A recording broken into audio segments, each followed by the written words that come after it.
Yo les bros, bienvenue sur Spatule Bro, je suis le chef et aujourd'hui une petite vidéo news, réflexion intéressante autour de l'animé, j'ai même envie de dire des animés One Piece. Mais avant on va prendre 20 secondes pour vous informer que non seulement Isekai'ra 1 et Isekai'ra 2 sont en librairie, et ça fait plaisir, et en plus je vous ai mis un petit lien secret, une petite surprise dans la description et dans le commentaire épinglé.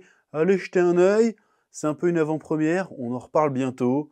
Oui, allez, place à la review news. Là, je suis derrière mon petit PC. On va regarder un article de première que j'ai trouvé assez pertinent, assez sympa, assez complet. On va le lire ensemble. C'est parti, mon kiki. Toho Animation change de stratégie alors que l'adaptation animée du manga culte tire sur la corde. Bon là, le tir sur la corde, c'est un petit peu un commentaire personnel de leur part, mais je suis assez d'accord, hein, on en reparlera après, en décryptant, hein, parce que c'est le chef décrypte en ce moment, voilà. Gros chamboulement à venir pour One Piece. L'anime culte diffusé sans interruption depuis 1999, alors sans interruption, c'est pas tout à fait vrai, et fort de plus de 1100 épisodes, va faire une pause en 2026, une première depuis ses débuts. Fake news! Fake news, comme dirait Donald. Fake news, c'est pas vrai. Il y a eu déjà plusieurs pauses dans l'anime One Piece. Alors déjà, c'est pas bon déjà, mais c'est pas grave. L'article est intéressant quand même. Mais ce n'est pas tout. La série va également revoir à la baisse son rythme de diffusion. C'est là la vraie info.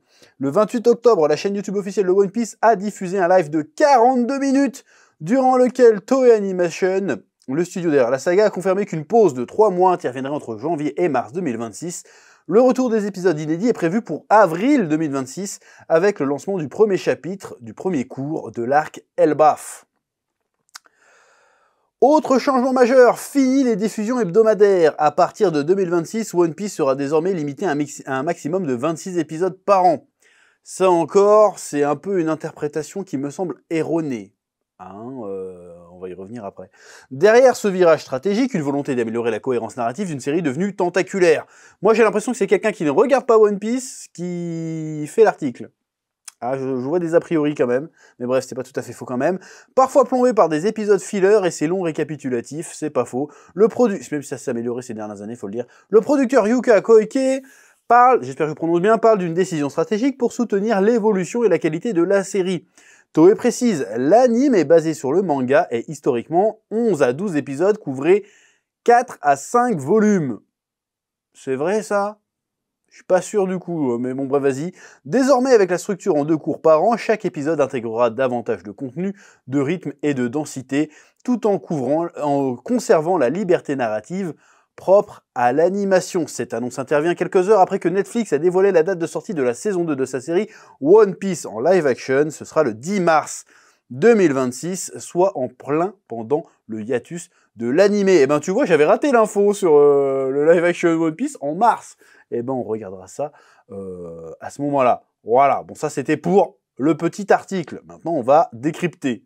Hashtag chef décrypte. Alors, cette annonce, je sais pas si vous vous rendez compte, mais c'est un peu un chamboulement dans l'animation japonaise parce que One Piece qui passe en animé saisonnier, parce que c'est ça hein, finalement ce qui est annoncé, ça va être un animé saisonnier maintenant en 2 cours, donc ça va adopter le rythme classique des adaptations récentes de mangas, de séries, même de shonen en général, qui suivent ce cours-là. Soit tu as une saison de 12-13 épisodes, soit tu as 2 cours de 12 épisodes dans la même année. C'est ce qu'on a eu avec Dan Dadan, c'est ce qu'on a eu avec Kaiju numéro 8, c'est ce qu'on va très certainement avoir avec Gachiakuta, et c'est ce qu'on a eu aussi avec, comment ça s'appelle, Sakamoto Days, pour rester dans les trucs très très récents. C'est un chamboulement, ce changement, parce que One Piece, à ma connaissance, était le dernier représentant de ce qu'on appelle les animés fleuves. C'est-à-dire qu'actuellement, il n'y en avait plus des animés fleuves. Les animés fleuves, qu'est-ce que c'est? Alors, c'est pas vraiment une appellation officielle, mais les animés fleuves, c'est les animés qui sont diffusés sans quasi d'interruption pendant des années et des années. C'était comme ça qu'étaient produits et diffusés les adaptations de Naruto, Naruto Shippuden, de One Piece évidemment, de Bleach à l'époque, et bien sûr de Dragon Ball Z, mais pas seulement, hein, il y a eu plein d'autres trucs, Détective Conan, on peut dire que c'est un animé fleuve. Je sais pas si c'est toujours diffusé en épisode, Détective Conan, il me semble que non, là ils font surtout des films, si je dis pas de bêtises, s'il y a des spécialistes, vous me le direz en commentaire, mais c'était un format qui avait tendance à disparaître sur les 10 dernières années, il y en avait quasiment plus, si ce n'est One Piece, et ils ont fait la tentative avec Boruto aussi à l'époque, et ça n'a pas tellement... voilà, c'est un format de diffusion qui ne captive plus trop les foules. Pourquoi? Parce que, vu le rythme soutenu de production, soit ça rattrape le manga et du coup on se retrouve avec des fillers, soit le rythme est extrêmement pourri parce qu'on essaye d'adapter un épisode pour un chapitre, parfois 2, parfois 3 quand c'est de la baston, mais très souvent c'est un épisode, un chapitre, ce qui rend les séries, quand t'es à jour dans le manga et le rythme global, parfaitement imbitable, enfin insupportable à suivre, c'est terrible. Ah, moi je me souviens de l'arc Enies Lobby dans One Piece en animé, là, le passage sur le train, là, j'avais envie de me foutre une balle en animé, c'était horrible. Par exemple, ou les 5 minutes de Namek, c'est à cause de ça, hein, dans Dragon Ball Z, c'était typiquement à cause de ça, parce que c'était un animé fleuve. Donc c'était en train de disparaître et les gros succès d'animation de ces 10 dernières années n'étaient plus du tout dans ce format. Que tu prennes My Hero Academia, c'était pas du tout dans ce format, c'était un format saisonnier. Chainsaw Man, bon ça n'a pas tellement cartonné Chainsaw Man en réalité, mais c'était comme ça. Demon Slayer, c'est pas un animé fleuve. Et bon, les exemples, il y en a des dizaines. Shingeki no Kyojin, par exemple, aussi. Le fait que One Piece maintenant, qui est quand même un petit peu l'animé star, l'animé vedette, la tête de gondole de l'animation et du manga, c'est quand même un énorme pas en avant. Ça veut dire que déjà, depuis ces dernières années, la production de l'animé s'est grandement améliorée, parce qu'il y avait beaucoup d'épisodes dégueulasses dans One Piece avant, hein, voilà. Donc là, il y a de l'animation de très grande qualité. Attention, parce que les derniers épisodes, l'animation avait des séquences de folles, très très belles, mais le rythme était toujours dégueulasse, hein, par contre. C'est pour ça que je fais pas de review des épisodes d'animé, parce que quand je regarde les épisodes de One Piece, je suis en train de trépigner, genre mais putain, mais ça avance pas, il y en a marre, tu vois. C'était relou. Et c'est ça la grande question avec ce changement de paradigme de One Piece, c'est si ça passe en saisonnier, est-ce que ils vont garder le format fleuve, en fait, c'est-à-dire est-ce que ça va être quand même un épisode, un chapitre? Et si c'est ça, ça va être horrible. Ou est-ce que, mais là c'est ce que l'article semble sous-entendre, ou est-ce qu'ils vont vraiment faire une vraie adaptation saisonnière en 2 cours, quitte à faire un épisode qui couvre 10 chapitres? C'est tout à fait faisable. Enfin, pas forcément, mais en fonction des chapitres, c'est tout à fait faisable. Est-ce que ce serait pas méga stylé? Ça veut dire qu'on aurait que des bons épisodes, bien rythmés, bien animés, ça pourrait réellement faire passer One Piece à un autre level. Parce que c'est ce qui bloque beaucoup de gens hein, pour One Piece, hein, c'est le rythme des épisodes.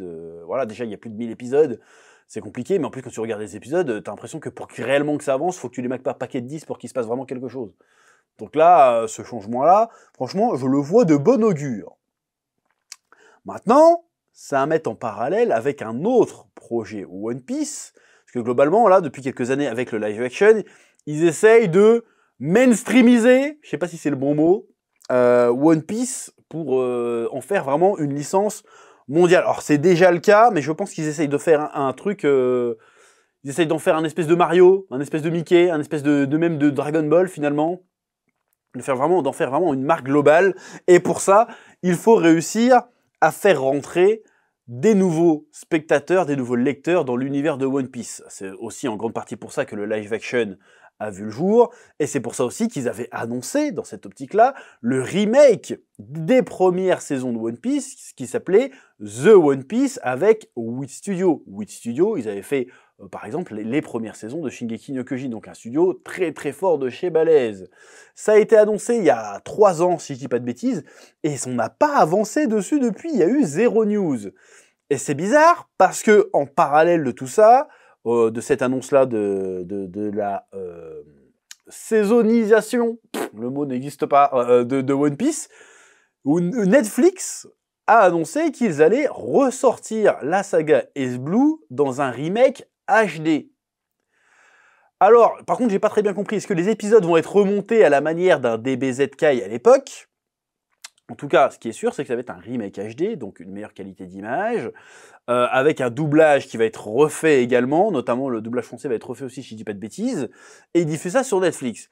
Pourquoi ils mettent ça sur Netflix maintenant, en parallèle de la sortie du live action et en parallèle de la pause pour la saisonnisation de l'animé One Piece en cours.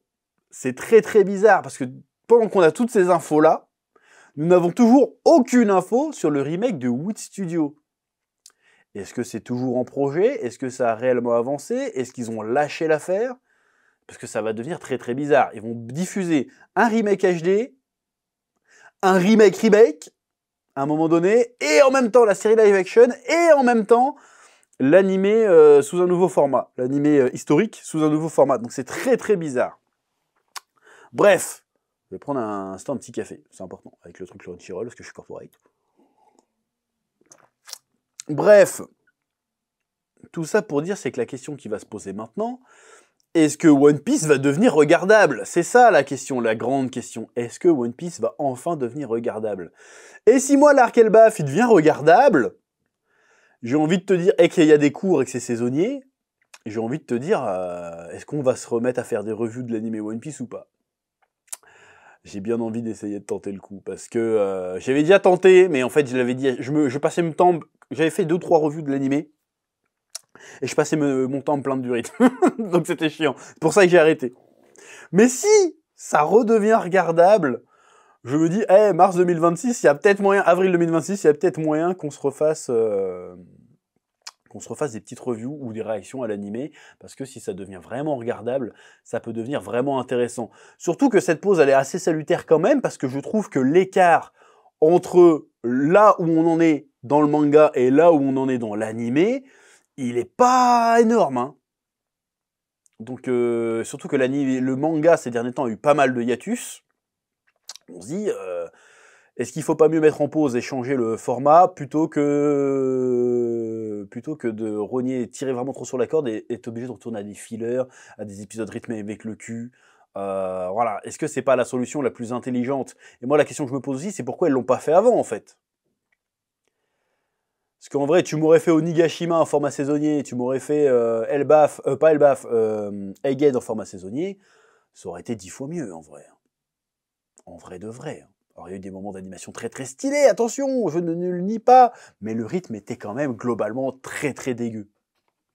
Voilà, donc franchement, s'ils règlent ce problème-là, mais ça va devenir l'adaptation parfaite, hein. S'ils nous mettent la même animation qu'on a ces derniers temps, plus un rythme correct, 12 épisodes par an, 26 épisodes par an, je suis plus que chaud. Vraiment, ça peut vraiment être très bien. Et là, l'article où l'article disait une connerie, c'est oui, mais du coup, fini le rythme hebdomadaire. Non, ça c'est une exagération. Ça sera toujours un rythme hebdomadaire.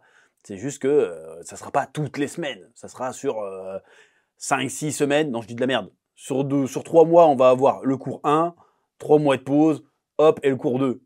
Voilà, je pense que c'est un truc comme ça qu'on va avoir, comme on l'a eu pour Dan Dadan ou Sakamoto Days. Alors, c'est peut-être pas 3 mois de pause, c'est peut-être plus 6 mois, mais t'as compris. Donc, ça va être 2 saisons par an, 2 cours par an. Ça sera beaucoup mieux. Donc, je suis franchement très, très curieux de voir ça. Bon, maintenant, je trouve que vous mettez beaucoup d'efforts sur l'animation dans One Piece.